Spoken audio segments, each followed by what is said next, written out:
Fatos que contrariam a moral e a decência invadem nossas casas todos os dias. A divulgação de corrupção, seja em qual instância for, se tornou usual. Vício, mau hábito, jeito brasileiro de governar. O status que beira o chique, corrupto. Ao longo dos anos, esse quesito tem sido aprimorado.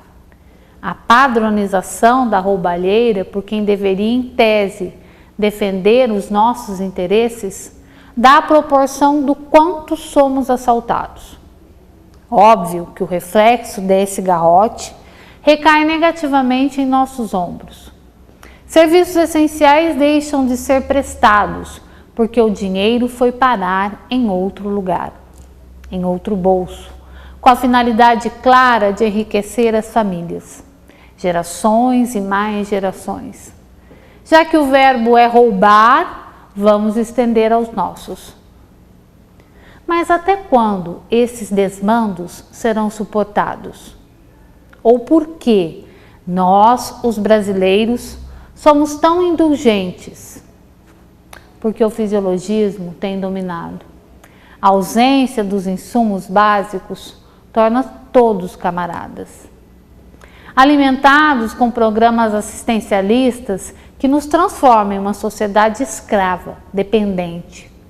Muito fácil para eles tiranizar em cima da miséria, da falta de educação, de gente que espera migalha porque se habituou a migalhas. Só consegue enxergar isso. Acomodaram-se as inúmeras bolsas espalhadas país afora porque foi o meio encontrado para respirar. Um exercício árduo, clamar por sobrevida. O distrito de Bento Rodrigues, na cidade mineira de Mariana, é o retrato dessa perversão consentida. Sim, existem culpados. Como em tudo, existe o desgoverno, a irresponsabilidade, a propina, os conchavos, os valores abusivos pagos e colocados em cuecas, meias, mas existem vidas ceifadas. Famílias atingidas por mais uma tragédia anunciada, como tantas outras que vitimaram inocentes. Quem responde por elas? Os criminosos continuam soltos. Muitos não estão aqui para contar a história, a vida como ela é. Bem, Nelson Rodrigues. Os gestores se ocupam com seus próprios males. Conta na Suíça, Operação Lava Jato, acordos, base alugada e outros adereços de sobrevivência política incorporada à nossa cultura. Deus os livre de ter um filho soterrado na lama. Deus nos livre, por clemência, desses culpados travestidos de bons moços e bem vestidos, porque esses são os piores, são fatais. Simples assim.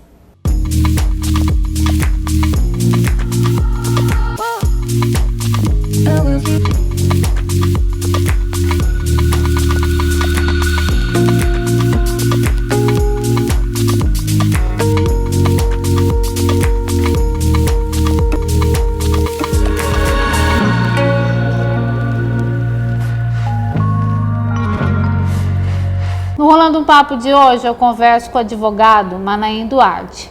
Ele é o nosso convidado e a gente vai falar de delação premiada, que agora, segundo o Manahem, ele me disse à tarde, tem outro nome, a colaboração premiada, e outros assuntos pertinentes à política. Manahem, muito obrigada pela presença, é um prazer receber você aqui no programa Rolando um Papo. Ok, Adriana, muito obrigado pelo gentil convite. Eu espero, acima de tudo, poder contribuir com a informação, que é o objetivo maior da comunicação, e a TV ela cumpre bem esse papel, e estamos à sua disposição. Manahem, a Operação Lava Jato, ela trouxe à cena a delação premiada, que agora você me dizia que é colaboração premiada, daqui a pouquinho você explica também. E as pessoas não entendem muito como funciona e o que é. Eu queria que você, antes da gente entrar em outros assuntos, falasse um pouco da colaboração premiada.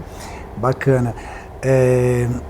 Hoje a colaboração premiada, que é regulada pela Lei 12.850 de 2013, ela tem um objetivo: desarticular organizações criminosas, concurso de pessoas para a prática de crimes. Ela nasce sob esse palio, sob esse manto.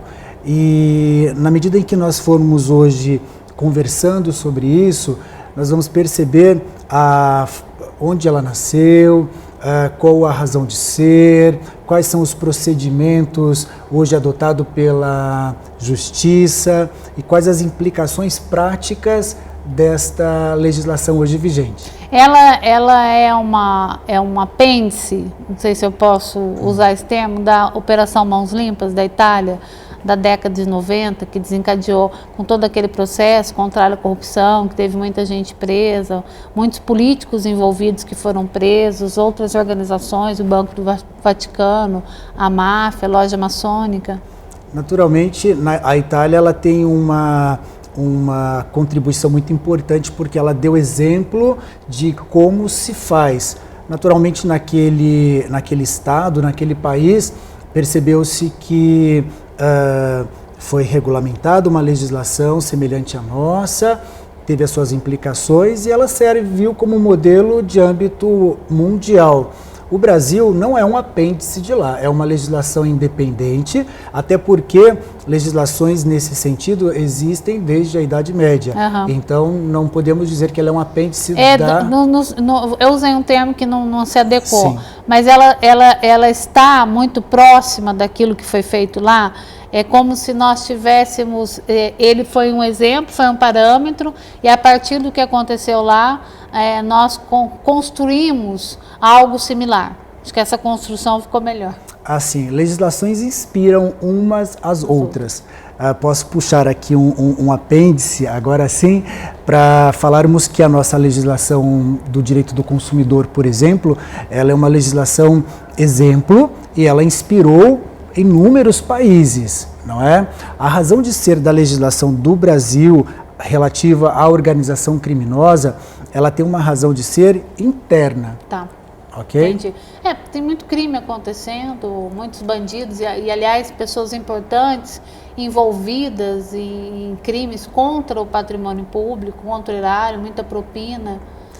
Essa necessidade acabou partindo dessa perspectiva nova de sociedade, né, que está se formando. Em 1990, por ali, você começa a perceber a legislação relativa a hoje colaboração premiada, mas que no passado chamava-se delação premiada, presente em legislação relativa a crimes hediondos, até mesmo no Código Penal relativo à extorsão mediante o sequestro e outras legislações esparsas com o nome de organização criminosa, lavagem de dinheiro. E então era um acervo legislativo grande que começou a crescer de 1990 para cá. Uhum. E hoje, em 2013, percebeu-se que a legislação anterior ela não tinha a forma procedimental bem concatenada. Isso impedia que os operadores do direito pudessem fazer um bom uso daquela legislação posta à disposição da sociedade. Que é bastante controverso esse assunto, né? Alguns advogados são contrários ao exercício, ao uso da delação premiada, porque entendem como extorsão premiada. É um termo usual nesse aspecto. O que acontece na delação premiada, né? Você falou que a forma seria explicada. Bacana.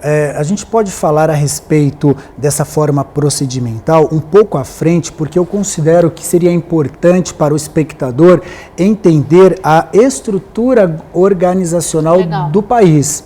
E à medida em que o cidadão ele percebe esta estrutura em que ele está inserido, ela começa a fazer mais sentido. Entendi. E aí a gente pode desenvolver isso mais à frente, nessa parte tanto dos direitos do delator ou colaborador hoje, como o meio pela qual a proposta é feita, ela é desenhada e homologada pelo juiz. Então, tudo isso a gente consegue falar mais à frente. Vamos pensar, então, inicialmente, como o Estado ele se organiza até o momento em que esta lei ela está pronta para ser usada por nós, cidadãos, não é?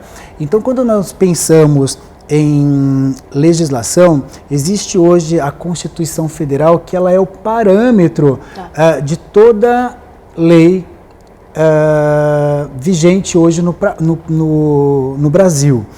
E de 1988, aos que nasceram sobre a Constituição Cidadã, aos que nasceram sobre o manto, já nasceram encapsulados na Constituição Cidadã, que nasceu para assegurar garantias aos cidadãos, porque existia um momento em que se falava na ditadura militar, um excesso de ausência de garantias, de repente chega uma legislação, que é a Constituição Federal, sobre o poder constituinte, que é muito bom, porque há duas formas para que o Estado se organize, sempre por meio de uma Constituição, mas que ela pode ocorrer por intermédio de uma Assembleia Constituinte, como foi o nosso caso, ou uma revolução. Só que a revolução, o que acontece no dia seguinte, ninguém sabe, então ela é totalmente instável. Portanto, nós criamos uma Constituição em 1988, garantidora, e ela é garantidora e com excessos de garantia, porque ela sai da ausência total de garantias para uma presença massificada deles. E hoje, nesse momento, depois já de transcorrido mais de 20 anos, nós percebemos que ela é uma Constituição madura, adulta. Então, nós conseguimos assegurar interpretações aos princípios e normas nela previstas para que a gente caminhe no equilíbrio, nem no excesso de garantia, nem na falta dela. Então, nesse momento, nós estamos, eu considero assim, no âmbito jurídico e judicial, maduros para interpretações cada vez mais coerentes. E neste aspecto é importante que a sociedade perceba que existem três poderes: o legislativo, o judiciário e o executivo, todos concatenados e um controlando o outro. Independentes e harmônicos. Independentes e harmônicos. Em tese, né, Manoel? Em tese, porque, quer dizer, o espírito das leis de Montesquieu, que fez a tripartição de poderes, mas isso em tese, né? A gente sabe que o que acontece hoje tem uma cooptação, e até a gente tem visto isso na televisão, a forma com que as pessoas arrumam, né, formam seus aliados para conquistar a governabilidade. Não quer dizer, a ideia é boa, mas a forma que ele é usado que não está sendo, né? Exato. O propósito da lei, ele é bom. E isso é uma realidade porque quem alimenta tudo isso é o ser humano. Sim. Então, é o ser humano que está presente em todo este âmbito, não é? Então, a ideia ela é excelente, então ela parte de um fato teórico para um fato real, concreto. E neste aspecto concreto, quem dá vida a tudo isso é o ser humano. Então, quando nós pensamos no aspecto antropológico dessa discussão, nós vemos que a discussão acerca do homem e da humanidade é que vai influenciando as formas de governo. Então, é preciso que nós tenhamos em mente o seguinte jargão, que não é o poder que corrompe. Ele apenas revela os corruptos. Então, é preciso ter em mente esses fatores justamente para que nós não sejamos covardes o suficiente para atribuirmos a responsabilidade exclusivamente aos governantes, e sim a nós, cidadãos, que temos sim o poder e o dever, acima de tudo, de participarmos ativamente disso. E é muito bacana ter em mente esta tripartição de poderes, porque você consegue perceber em todos os âmbitos, municipal, estadual e federal, a divisão de todas elas. E eu considero que a sociedade ela deve compreender o papel de cada um, justamente para que ela possa fazer o que exigir, mas essa exigência ela não pode ser meramente retórica. Eu preciso exigir. Não, eu preciso e sei como fazer, porque é preciso que este saber ele decorra da compreensão. Mas sabe o que? Eu não sei se você tem essa sensação como cidadão. Hoje a sociedade é assim, ela excessivamente ela quer direitos, mas na contrapartida ela acha que não tem deveres. A todo direito requer um dever. Se eu peço algo porque eu tenho direito àquilo, eu tenho que dar a minha contrapartida até para que a sociedade ela possa se movimentar a partir daquilo que foi estabelecido. Porque tem um parâmetro, né? A gente não vive do nada, né? Quando nós pensamos nisso, a gente traz o filósofo Rousseau, porque aí ele começa a perceber que sem a legislação é impossível viver em sociedade.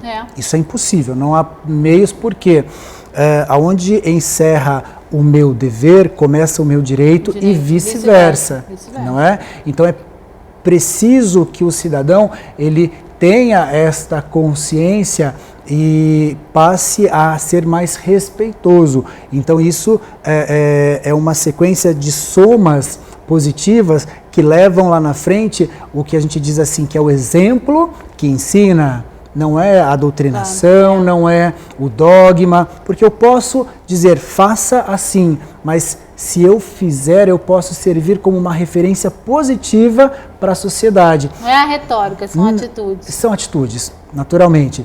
E retomando a tripartição dos poderes, existe um âmbito municipal, como eu te disse, o âmbito estadual e o âmbito federal. A legislação que regulamenta crimes, ela é de competência ou atribuição federal. Exato. Então, outros entes políticos... Por isso que é julgado no Supremo. Não, a competência, eles só são julgados nos Supremos determinadas pessoas que têm o que a gente chama de foro privilegiado. Que também, né? Eu não entendo isso, sabe?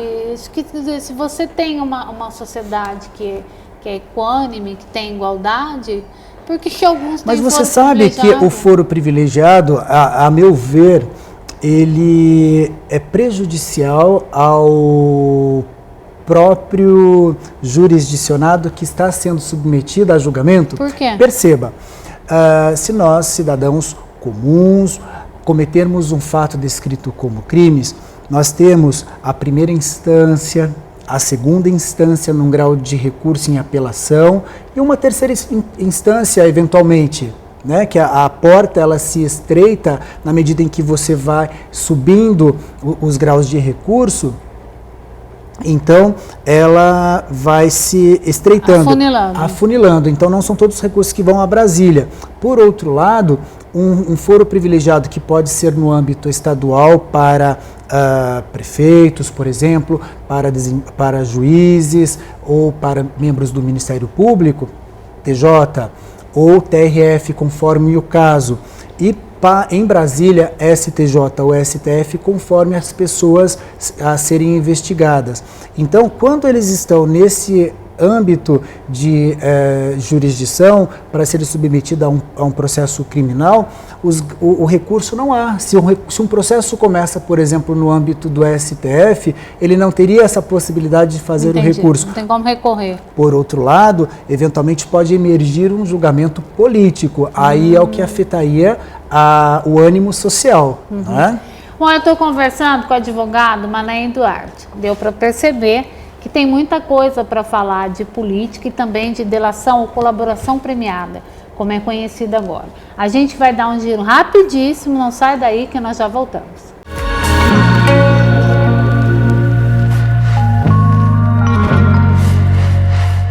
Você que gosta de móveis de qualidade e tem bom gosto, venha conhecer a New Móveis e Colchões. Tudo de primeira linha, em madeiras maciça e também móveis feitos sob medida, planejados. Parcelamos tudo em até 10 vezes sem juros no cartão ou no cheque. Compras à vista, 20% de desconto. Venha conferir nossas ofertas. New Móveis Colchões, móveis planejados e sob medida, com muito mais qualidade. Avenida Padroeira do Brasil 304 em Aparecida, próximo ao Fórum. Telefone 3311-2246. Há 25 anos, a Odonto Company investe na mais alta tecnologia em tratamentos odontológicos, sendo hoje referência nacional em implantes, próteses e ortodontia. Por isso, venha conhecer a Odonto Company e sorria para a sua nova vida.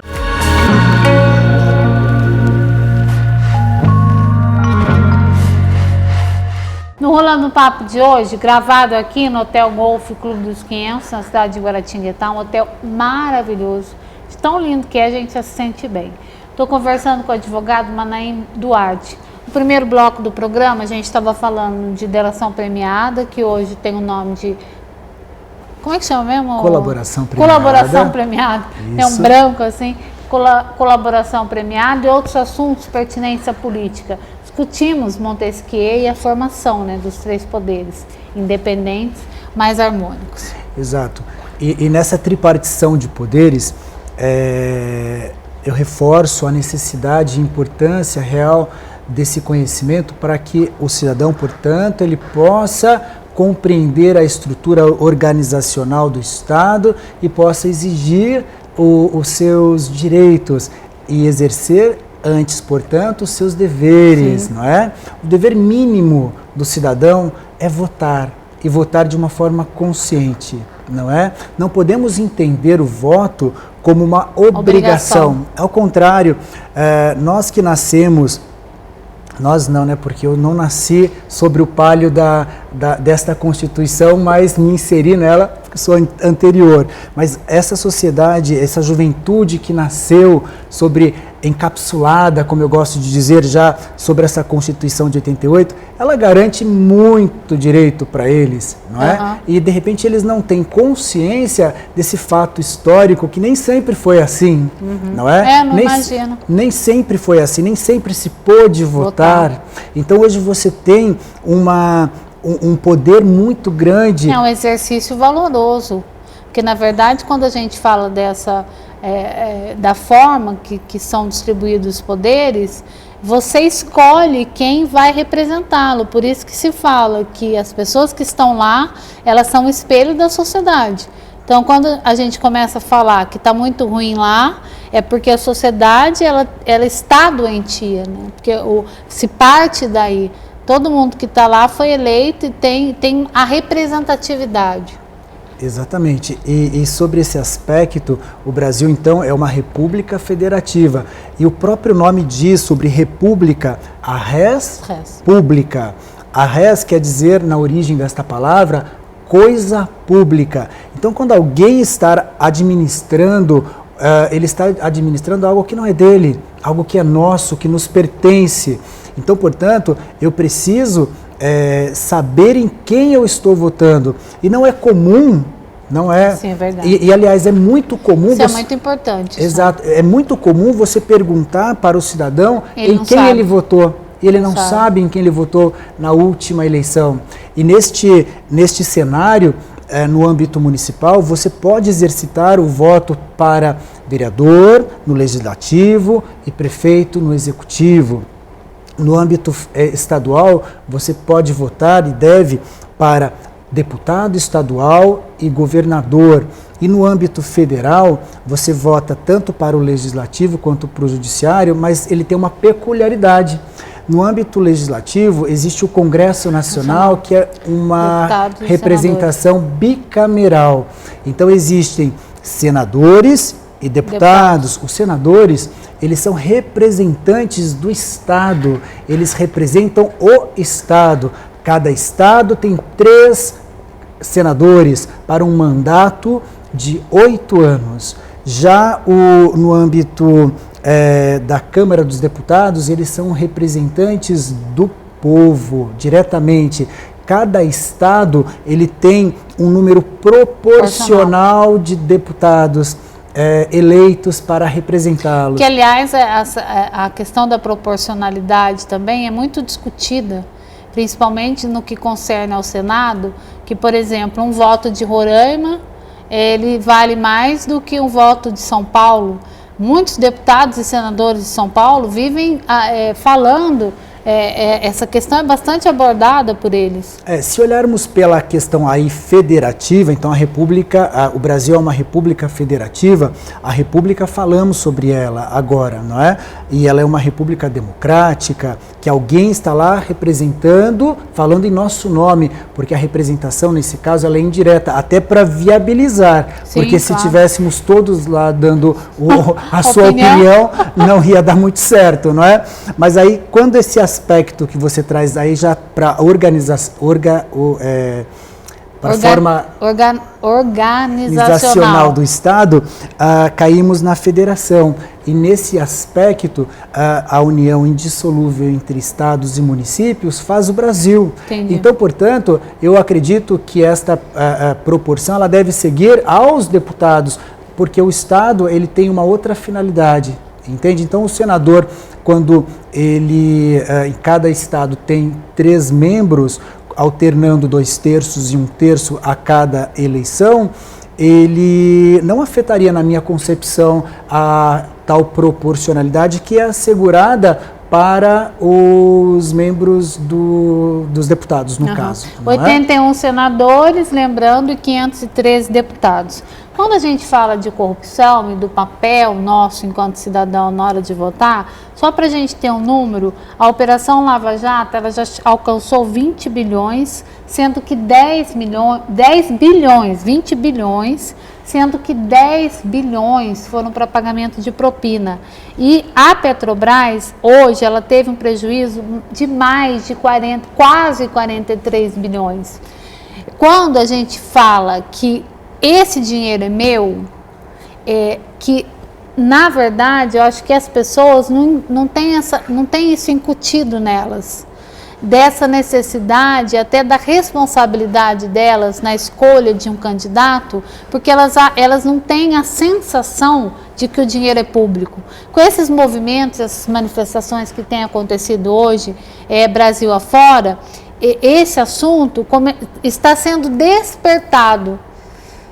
Você acha que não tem essa falha, né? Esse contexto, ele não é falho nesse aspecto? A gente acha que dinheiro público não tem essa noção de que é nosso? Exato. Quando nós falamos de Petrobras ou qualquer outra empresa pública, porque na administração pública existe uma administração direta que relaciona-se aos entes políticos e existe uma administração indireta, que são algumas pessoas jurídicas tendo, portanto, uma personalidade que ela pode ser puramente com o capital público ou misto.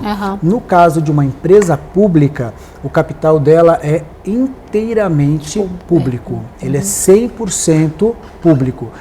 A Petrobras, portanto, ela é uma empresa pública. Nossa. Então, sim, é o nosso dinheiro que está lá. E todo o fomento de economia que gera, tanto no âmbito de empregos, quanto na distribuição de riqueza em todos os setores, tributários ou não, ele nos afeta diretamente, porque ele é um efeito cascata, não claro, é? Claro. Então, é importante que tenha-se essa consciência para assumir este papel de que esse dinheiro é, sim, nosso. E isso não pode ser apenas uma figura de linguagem. Uma figura de linguagem. Ele tem que ser uma figura real de um papel atuante, para que nós não possamos continuar passivos. Passivo, não né? O brasileiro ele é muito leniente. E isso eu tenho percebido no âmbito municipal, por exemplo, como a sociedade ela está próxima do município, inserida em cada município, ela consegue perceber mais que no passado, porém menos do ideal ainda. É preciso ser mais atuante, mas ela tem condições de fazer o quê? Denúncias, não é? Para contratos superfaturados eventualmente, ou qualquer outra irregularidade que ela entenda. Então ela pode procurar o quê? Um Ministério Público, que tem ocupado um papel importantíssimo. E nós estamos justamente por esta cobrança, porque no âmbito federal também existe o Ministério Público, por meio da Procuradoria da República. Só que às vezes, por não estar tão presente a sociedade, marcando ali um norte, ele também, por ser um ser humano, sujeito a as suas falhas ou limitações, não consegue desempenhar o papel, o melhor papel, às vezes por uma falta de cobrança atuante nossa. Então, eu percebo hoje no âmbito municipal, prefeitos sendo condenados. Porque, na verdade, o Pacto Federativo, que é da Constituição de 88, a Constituição citada por você, Constituição Cidadã, ela cerceou muito a atuação dos prefeitos, né? Hoje, eles têm a responsabilidade de arcar com uma série com saúde, educação e outras questões que são ligadas em nível municipal, o trabalho que deve ser feito, só que o governo ele não repassa esse dinheiro, então ele tem que trabalhar com o orçamento dele, né? E tem uma série hoje de leis que cerceiam essa ação dos prefeitos. Eu não estou nem falando que é ruim, né? Porque em função daquilo que a sociedade é e do que acontece, existem leis que se adaptam e até para cercear a ação dos maus políticos, né? Só que hoje a situação dos prefeitos ela é muito complicada.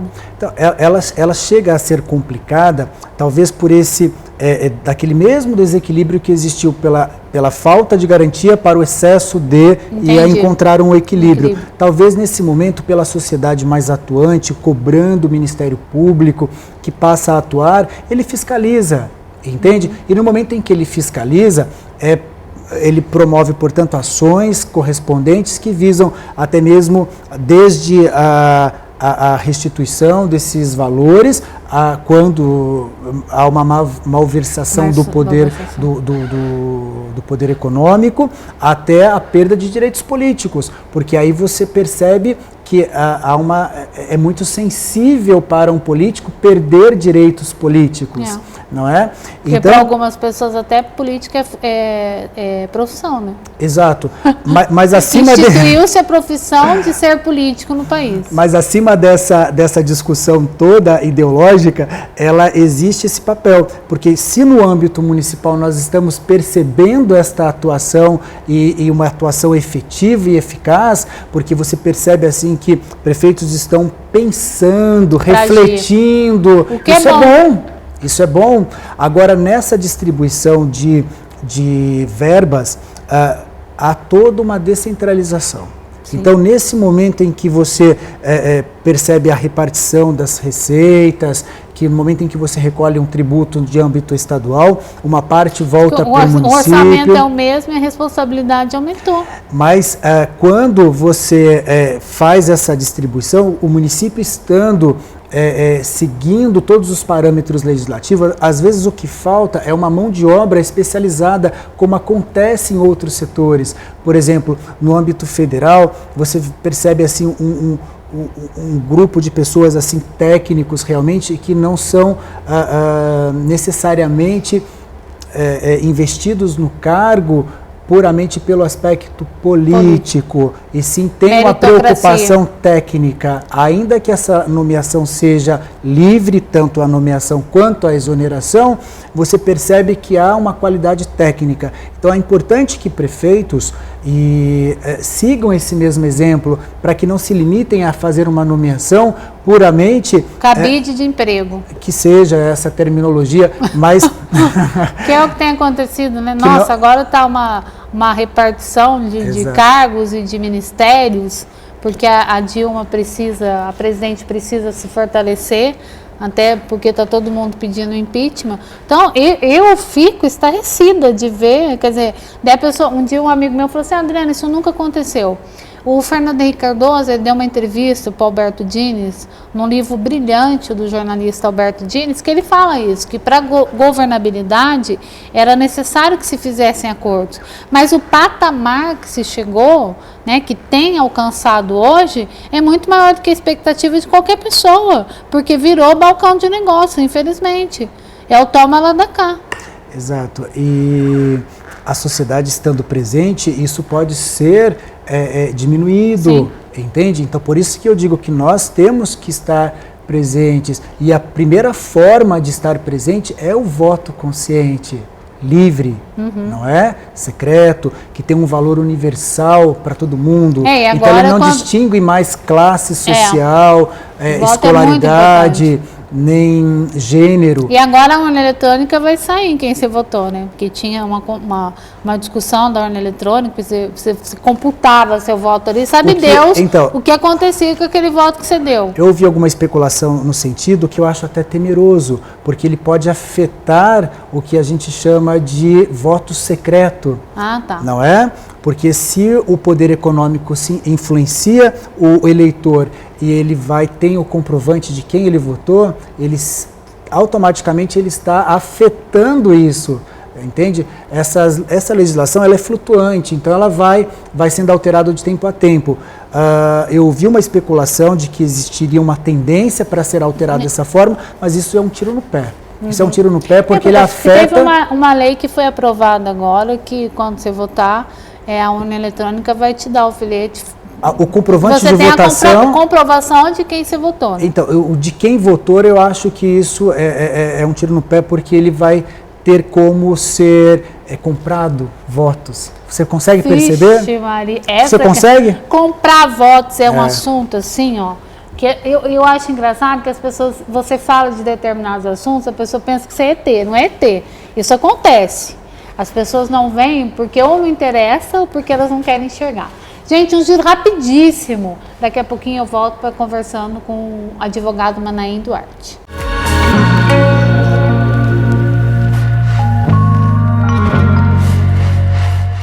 Phaser Transportes Diferenciados, uma transportadora especializada em coleta e entrega de encomendas urgentes. Cobrimos todo o Vale do Paraíba Paulista e Carioca, Litoral Norte e Sul de Minas. Phaser Transportes Diferenciados, veículos de pequeno e médio porte e assegurados pela Porto Seguro. Sua encomenda será entregue no prazo e com segurança e qualidade. Faça o orçamento sem compromisso. Phaser Transportes Diferenciados. Oi, gente, estou muito feliz em poder contar com a parceria da Odonton Company na minha fundação. Escolhi a Odonton Company porque conheço a administração dela há muitos anos. É uma empresa sólida, responsável, exigente com a qualidade dos seus tratamentos e muito séria. É uma clínica mais especial, pois é especialista em todos os procedimentos da odontologia. Tudo com equipamentos e tecnologia de altíssima qualidade. Por tudo isso, confiei as minhas crianças e todas as pessoas atendidas pela Fundação aos cuidados da Odonton Company. Tenho certeza que eles vão cuidar com todo carinho e profissionalismo. Beijo a todos vocês. Odonton Company. Paixão pelo seu sorriso. MC Texturas e Grafiatos, o melhor preço e qualidade. Compare. Refil de textura e grafiato por apenas R$ 27,00. Temos também grafiato, textura lisa, textura design, seladora, massa PVA, massa acrílica, mão de obra predial, residencial e serviços com gesso. Marque um orçamento sem compromisso. Ligue 3133-2631. MC Texturas e Grafiatos, transformando casas em lares.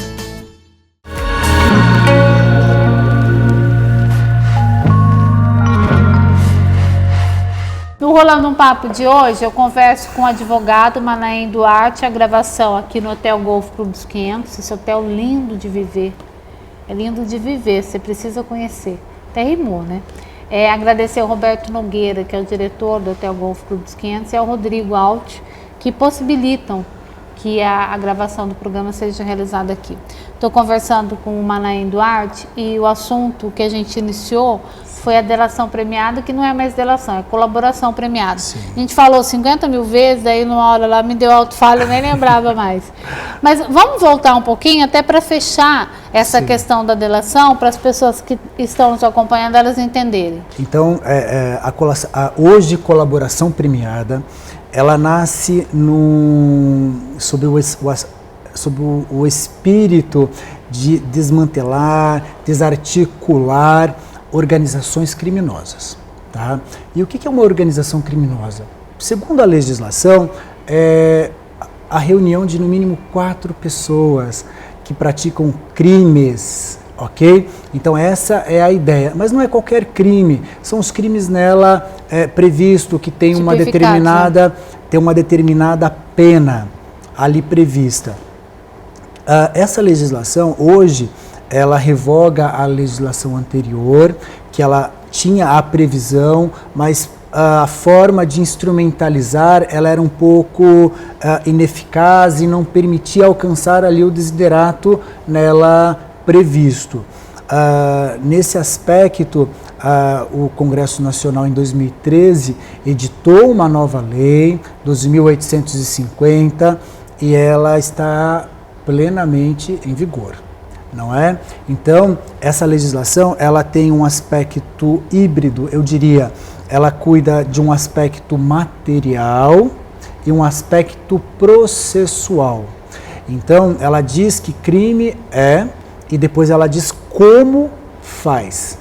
Então, quando ocorre o interesse em delatar hoje, colaborar, até porque o termo delatar, ele era talvez um pouco pesado, um pouco pesado, e nesse aspecto, às vezes uma palavra, um aspecto retórico, ele pode estimular ou desestimular, e você percebe que com essa alteração pode ter contribuído para colaborar com os colaboradores, para que eles se sentissem então seguros para fazerem as suas contribuições com a justiça, porque essa é a finalidade da lei.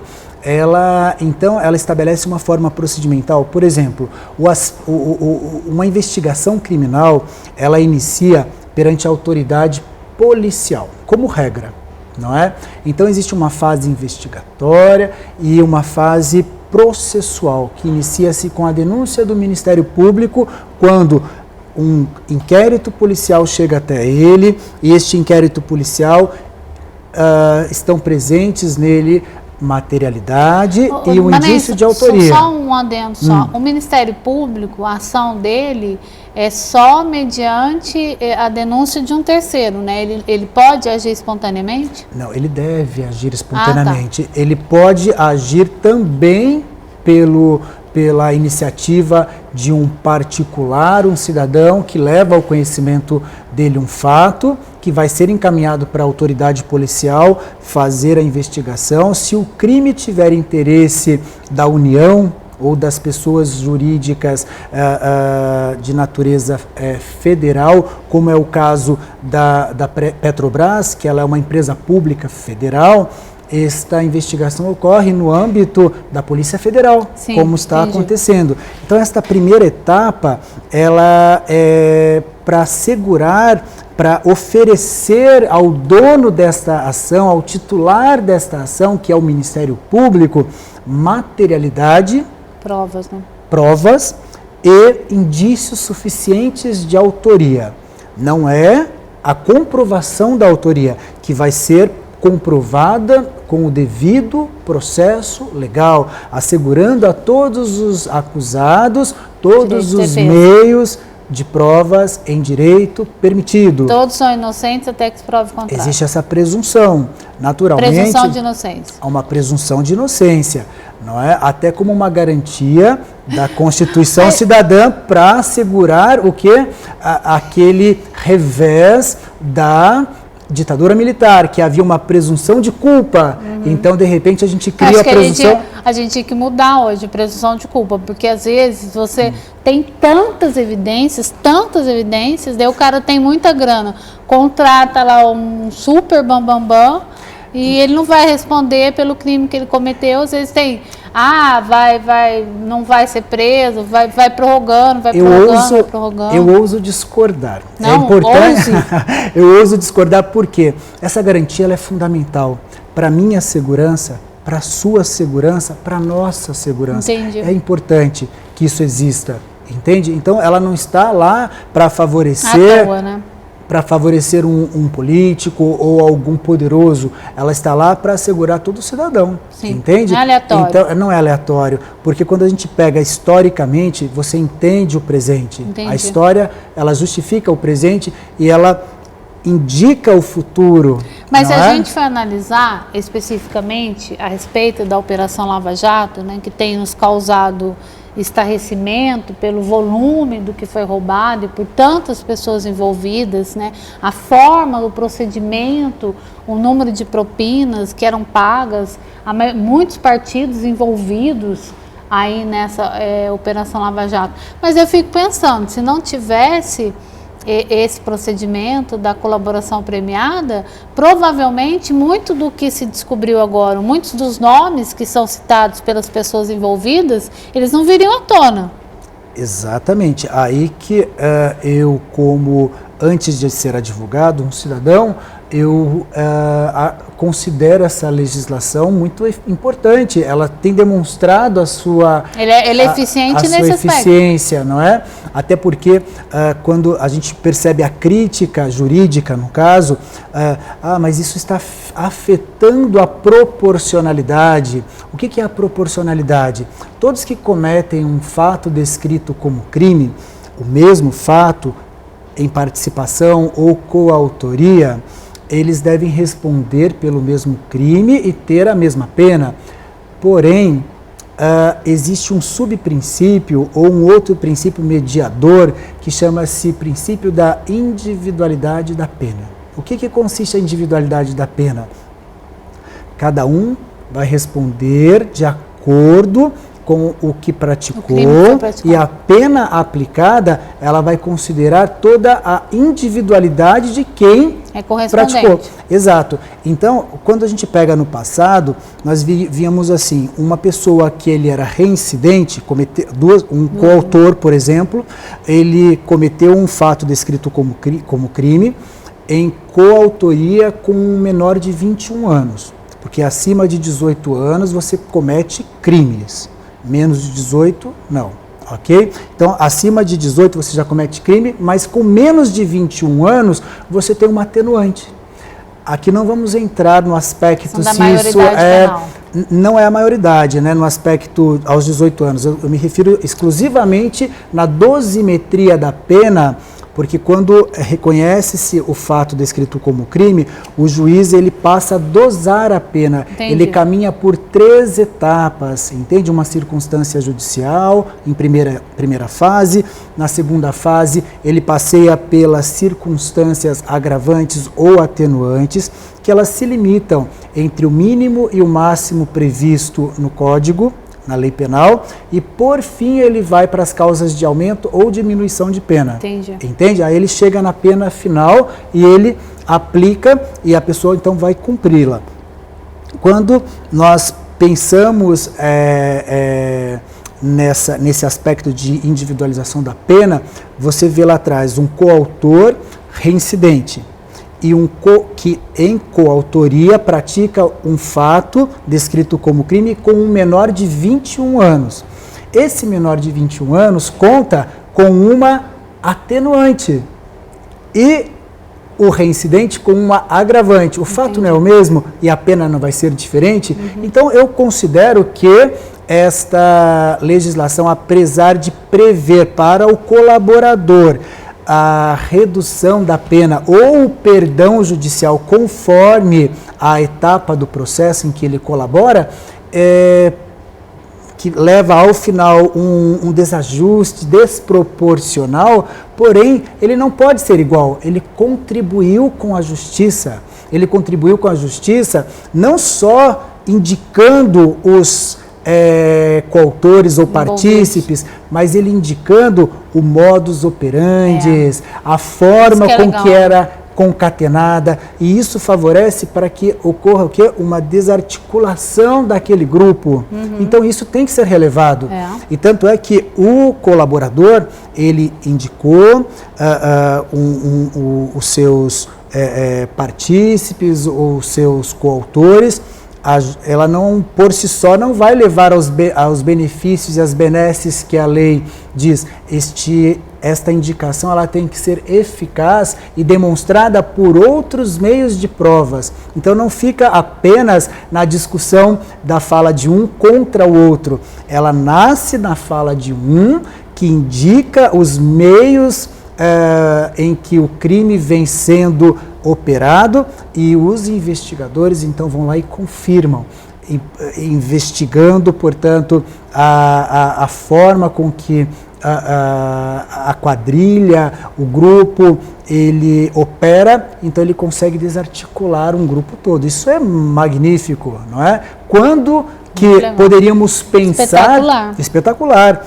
Então, sobre esse aspecto, os meus aplausos para essa legislação. Então, se essa legislação não estivesse vigente, é provável que este número de réus não estivessem respondendo ao processo, porque a finalidade do processo não é condenar, é investigar. É isso que nós temos que ter em mente. Ele não nasce para ser condenado, porque se nascesse para ser condenado, isso geraria uma insegurança jurídica muito grande. Mas eu acho que tem um aspecto da autoestima que ele tem que ser falado, que é quando você vê grandes figurões cumprindo pena, respondendo processo, a sociedade ela fica mais crente da ação da justiça. Esse sentimento de que a justiça é para todos, ele começa a pertencer efetivamente à vida de cada um de nós. Quando você vê um Zé Dirceu na cadeia, bom, foi um dos homens mais importantes do país. Hoje ele está preso. E você vê outros figurões, né? Você tem um exemplo dele que era o mais remoto, o próprio Roberto Jefferson, que cumpriu pena. Então, deputados, o crime do colarinho branco. Sim. Então, na minha concepção, não estou falando isso nem como jornalista, e mais como jornalista também, estou falando isso como cidadã, eleitora, tem um preço, é inigualável esse preço. Porque tem muito aquele ranço de que só quem vai para a cadeia é pobre, quem rouba a galinha.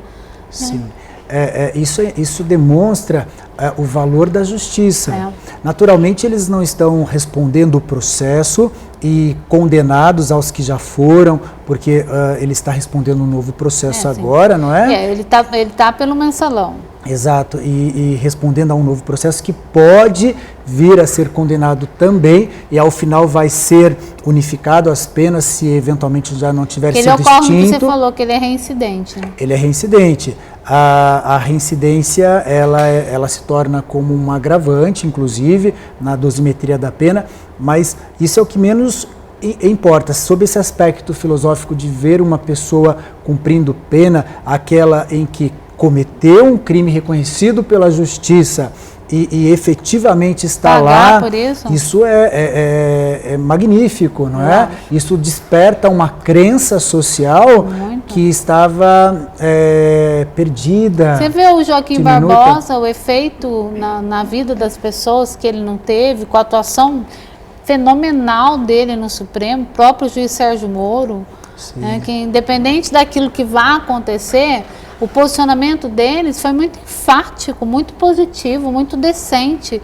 Então é esse espírito da decência que começa a ser impregnado em cada um de nós brasileiros.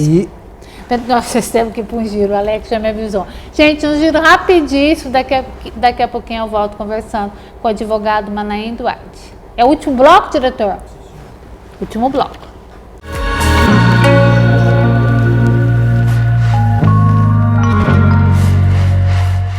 Phaser Transportes Diferenciados, uma transportadora especializada em coleta e entrega de encomendas urgentes. Cobrimos todo o Vale do Paraíba Paulista e Carioca, Litoral Norte e Sul de Minas. Phaser Transportes Diferenciados, veículos de pequeno e médio porte e assegurados pela Porto Seguro. Sua encomenda será entregue no prazo e com segurança e qualidade. Faça o orçamento sem compromisso.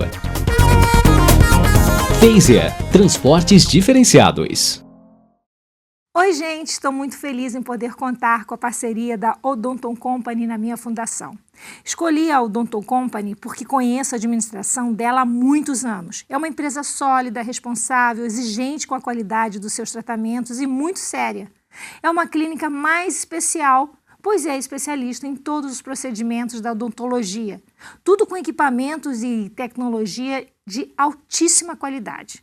Por tudo isso, confiei as minhas crianças e todas as pessoas atendidas pela Fundação aos cuidados da Odonton Company. Tenho certeza que eles vão cuidar com todo carinho e profissionalismo. Beijo a todos vocês. Odonton Company. Paixão pelo seu sorriso. MC Texturas e Grafiatos, o melhor preço e qualidade. Compare. Refil de textura e grafiato por apenas R$ 27,00. Temos também grafiato, textura lisa, textura design, seladora, massa PVA, massa acrílica, mão de obra predial, residencial e serviços com gesso. Marque um orçamento sem compromisso. Ligue 3133-2631. MC Texturas e Grafiatos, transformando casas em lares.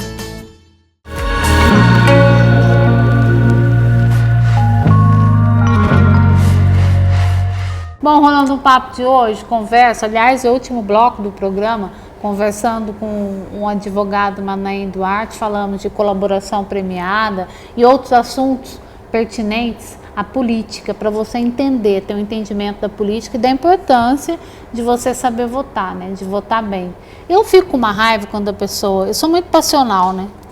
Então, quando alguém fala para mim que não vai votar, que vai anular, eu fico tão indignada, porque é um momento que você pode dar resposta aos corruptos de que você não quer eles ali, que você é contra a forma que eles estão agindo, o procedimento, a conduta, né? Que a conduta política deles não tem a ver com aquilo que você pensa, aquilo que você quer para a sua vida, para a sua cidade, para o seu estado, para o seu país. E sob esse aspecto, a gente pode considerar que nós podemos ser também delatores ou colaboradores para que no momento em que um político corrupto não for reeleito ou eleito, nós estamos apontando, olha, esse não, entende? Então isso é muito importante.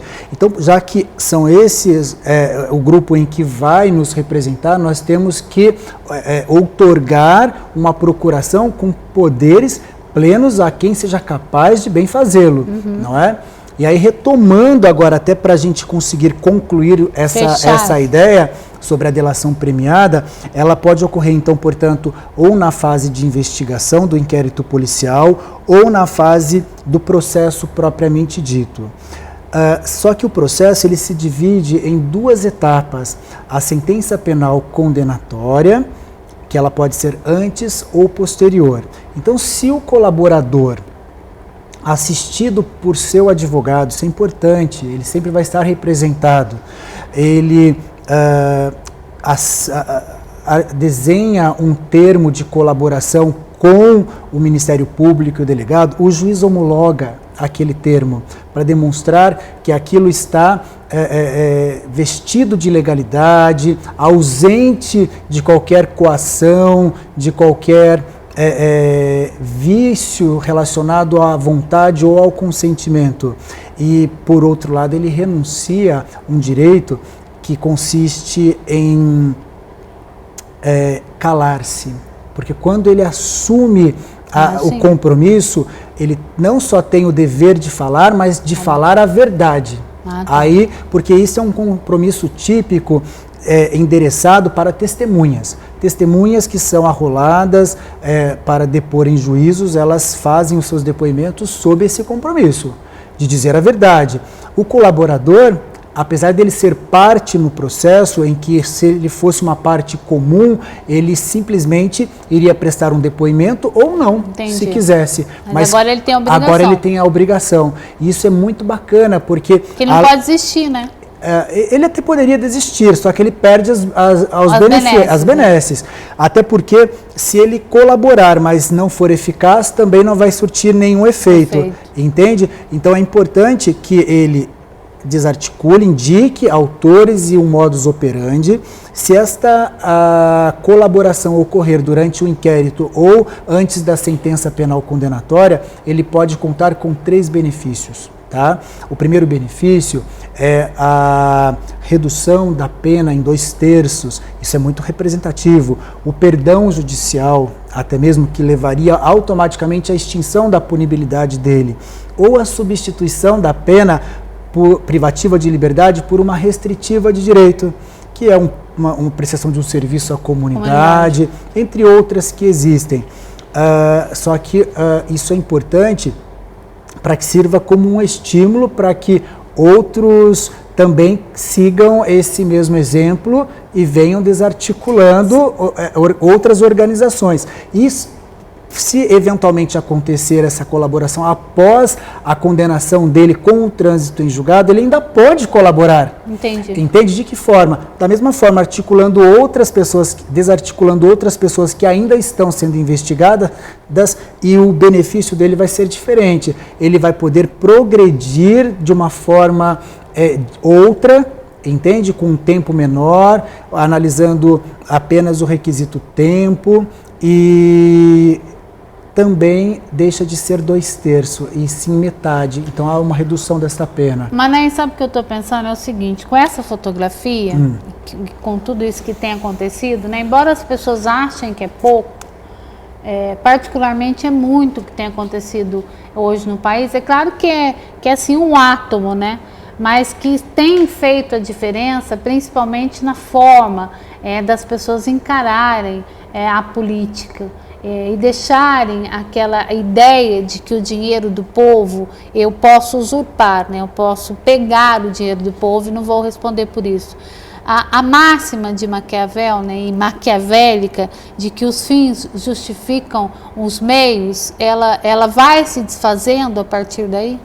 É provável que sim, eu espero que isso realmente aconteça, porque o exemplo, como eu disse, é o que transforma o mundo. Tudo, nós precisamos, né, então, de um representante que, acima de uma boa ideia legislativa ou administrativa, consiga ser o exemplo para essa juventude que vem crescendo, para que ela tenha uma referência positiva sobre este ponto.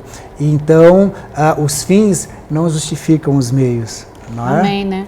Que a gente ainda consiga atingir esse grau de maturidade para perceber e tirar, né? Porque tem muita gente boa, né? A gente fala dessas pessoas que são ruins e nefastas para o país, coronéis que estão impregnando, né? Maranhenses que impregnam e que denigrem essa página da política, que até hoje estão na política, mas tem um exemplo de um deputado de Brasília que ele faz o contrário, né? Ele rema contrário a tudo que a gente acha errado, né? Ele renunciou a uma série de benefícios que ele teria direito, ele ganha aquilo que dá para a subsistência dele.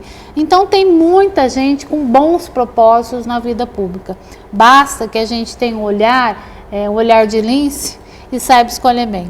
Naturalmente, essa juventude que cresce, ela vai em algum momento nos representar e representar a sociedade, porque ela vai passar a ocupar posições de destaques, ou formando opinião, ou até mesmo atuando diretamente ao ocupar um cargo, enfim. Então, eu sinto que esta juventude, eu percebo pelo convívio mais próximo, eventualmente com um ou outro, que eles têm um discurso coerente, eles estão sabendo o que querem. Isso é renovador, não é? E inspirador ao mesmo tempo.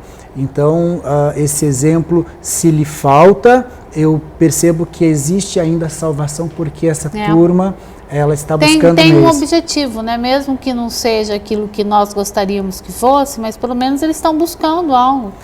Saiu da inércia, né? Arrematando toda essa ideia, é preciso ter em mente que, se você deseja mudar o mundo, comece por você. Já é um grande passo, né? É o melhor passo. Tem gente também que fica aí falando, apregoando, mas vai ver a vida, né?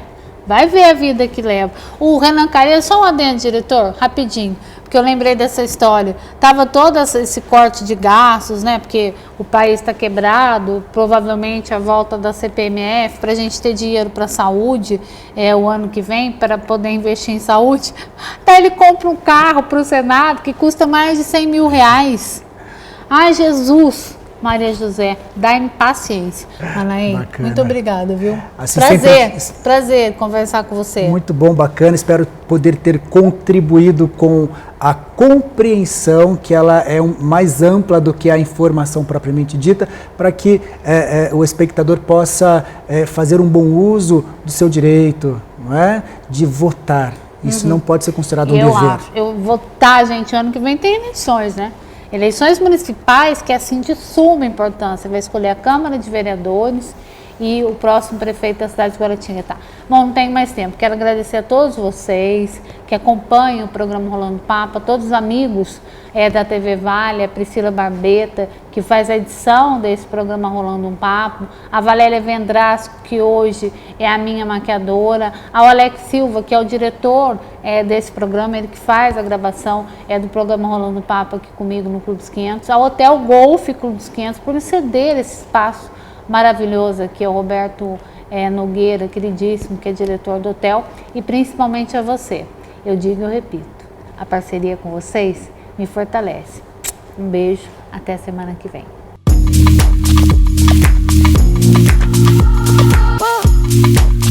I will